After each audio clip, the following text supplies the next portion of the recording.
a etapa da revalidação. Muitos veem isso como um terror, eu não vejo. Eu sempre fui docente, a minha formação profissional é na docência. Quando eu ingressei no curso de medicina, eu já sabia qual era a especialidade que eu queria seguir depois, que é a área de neurologia clínica.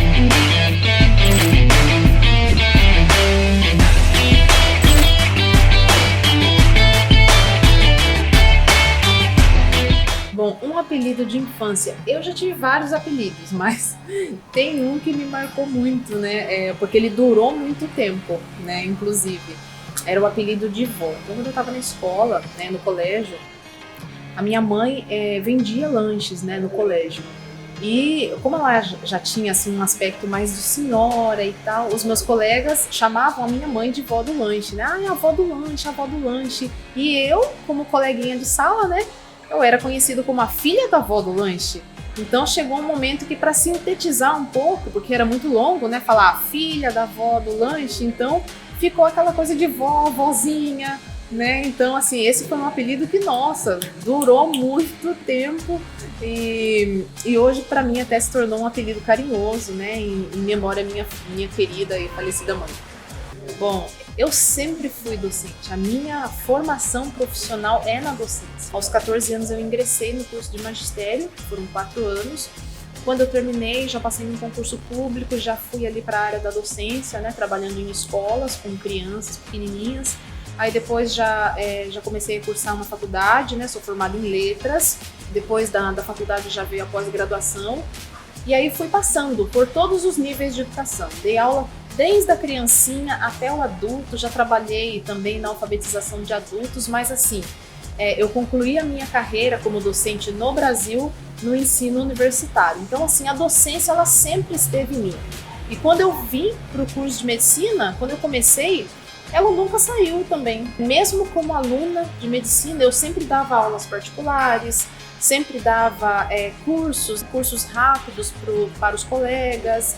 E agora também como médica, continuei na docência. A docência é uma coisa que me encanta e eu tenho certeza que mesmo como profissional da medicina, ela vai continuar comigo porque eu penso que eu tenho muito a contribuir também nessa área como docente e como médica. Bom, micos, gente, eu já paguei muito mico na minha vida. Meu Deus, e porque eu falo muito, né? E eu gosto de fazer muito contato assim, com as pessoas. E principalmente estudante de medicina que estuda fora do Brasil, se nunca pagou mico na vida, principalmente com paciente, é porque acho que nunca foi numa prática, então, no hospital, porque a gente paga esses micos, principalmente a questão de linguagem, né, de comunicação. Eu me lembro que um dia eu fui fazer uma prática num hospital, ele era um lugar assim mais retirado, e geralmente nesses lugares os pacientes eles falam às vezes pouco espanhol e falam muito guarani. Quando eu vim para cá eu já dominava bem o espanhol, porque no curso de letras, meu curso de letras era habilitação em espanhol também. Então eu já dominava muito bem, né, o espanhol e para mim era um prazer chegar, conversar com o paciente em espanhol. Olá, senhora, que tal? E eu me lembro que nesse dia estava muito cheio o pronto-socorro e o preceptor falou o seguinte pra gente: olha, vamos dividir o trabalho aqui porque hoje está muito cheio, vou precisar de ajuda. Eu me lembro que eu estava atendendo uma paciente, ela estava com uma celulite, né, no membro inferior, e eu já cheguei cumprimentando. Eu gosto muito de estabelecer uma boa comunicação com o paciente desde o início porque ele se abre mais com você também.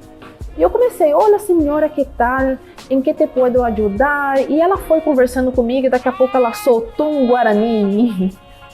E eu comecei a ficar tão envergonhada porque eu não estava entendendo nada do que ela estava falando, porque eu não entendo o guarani. Aí eu falei para ela: senhora, eu sou brasileira, né? E a senhora me desculpe, mas eu não entendi nada que a senhora falou. E ela ficou olhando para minha cara e ela: em sério? Então assim, a gente sempre paga esses micos assim no hospital, então assim, nossa, eu já paguei vários. Bom, momentos marcantes. Eu tive vários momentos marcantes, mas eu gostaria de citar 2 aqui. Um momento que marcou para sempre assim, a minha vida, nunca vai ser apagado, foi a perda da minha mãe. E por que marcou tanto a minha vida? Porque eu já estava prestes a terminar o curso de medicina. E quando eu decidi vir para cá, ela foi uma pessoa que me apoiou em tudo. Desde o início, ela me ajudava muito também. 2020, né, final de 2020, ela contraiu o Covid. ela foi ficando muito mal, muito mal. Eu já estava no internato, no último ano de faculdade. E eu lembro que eu tive que suspender o internato, fui para lá para ajudar a cuidar dela. Até enquanto a gente pôde cuidar dela em casa, junto com a médica que estava fazendo assistência, a gente fez tudo o que podia. Mas chegou um momento que o quadro dela começou a se complicar, como ocorreram com muitas pessoas. Quando ela já estava na UTI, prestes a ser entubada, eu me lembro que um amigo meu, fisioterapeuta, cursa medicina também no Paraguai, ele que estava acompanhando o caso, e ele comentou comigo o seguinte: Fabíola, até o último momento, antes da sua mãe ser entubada, ela comentava, eu vou ter uma filha médica. Você sabia que eu vou ter uma filha médica? Ela já tá terminando. Nossa, ela é ótima. Meu Deus, ela é meu orgulho. Então, assim, tudo que eu tô vivendo de bom hoje tem muito a presença dela, porque ela lutou muito por isso também, por tudo isso que eu tô conseguindo, por tudo isso que eu tô conquistando. Eu sinto muito a presença dela, porque ela foi uma das que mais batalhou para que isso acontecesse e para que eu pudesse chegar aonde eu cheguei. E um outro momento marcante, assim, foi um momento muito bom, foi a etapa da revalidação. Muitos veem isso como um terror. Eu não vejo. Eu vejo como foi uma oportunidade que eu abracei e eu consegui aproveitar da melhor forma possível. Porque quando a gente vem para o Paraguai, a gente já vem ciente que um dia vai ter que passar por esse processo. Para a maioria de nós, o caminho de volta depois para o Brasil vai ser esse, a revalidação. E você fica 6 anos esperando por aquele momento. Então, para mim não foi um terrorismo. Eu pensava assim, o meu momento chegou. Então o ano de 2021 foi um ano muito marcante, né? Eu acho que foi um dos anos mais marcantes que eu tive na minha vida. Ele foi marcado pela perda da minha mãe em janeiro. Em abril eu terminei a faculdade. E aí, maio, em seguida, já abriu a inscrição para o Revalida. Setembro eu fiz a prova, em seguida veio a segunda fase. Fizemos, passamos, enfim, 2021 foi um ano muito intenso. Então esse processo de revalidação também que ocorreu na velocidade da luz, assim, foi muito marcante na minha vida, porque foi o momento que eu consegui abraçar aquilo que eu tanto lutei, aquilo que eu tanto sonhei. O que eu diria, né, para os alunos? Eu poderia dizer, assim, muitas coisas, sabe? Porque um dia eu já estive desse lado também. Há pouco tempo eu estive desse lado. Só que uma coisa eu gostaria de dizer, escutem várias vezes a música de Charlie Brown Jr., que é Nada é Impossível. Quem vem estudar, né, quem vai estudar em outro país, seja no Paraguai, na Argentina, enfim, nenhuma outra pessoa entende o que a gente passa. A quantidade de coisas que a gente precisa abrir mão, de pessoas, de família, é muita coisa que a gente precisa abrir mão. É muita coisa que a gente precisa enfrentar também aqui. É muita decepção, são muitas perdas, é difícil, é muito difícil. Eu tinha um professor na faculdade que ele falava assim, quando uno quiere, uno consigue. E eu mentalizava aquilo na minha cabeça, sabe? Quando uno quiere, uno consigue.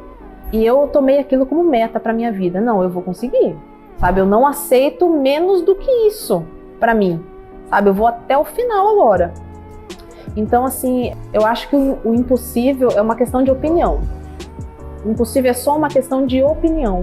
Então, sigam o caminho de vocês, construam uma trajetória linda. Intercorrências sempre terão. Se eu disser para vocês, olha, a faculdade é perfeita, não é. Nenhum curso é perfeito, nenhuma faculdade te proporciona 100% do que você precisa. A maioria das coisas é você que vai ter que correr atrás. É a gente que vai ter que se superar, é a gente que vai ter que tentar superar as nossas dificuldades, e são muitas, eu sei que são, sabe? Mas eu gostaria de dizer para vocês isso daí. É difícil? É, mas não é impossível, porque o impossível é só uma questão de opinião.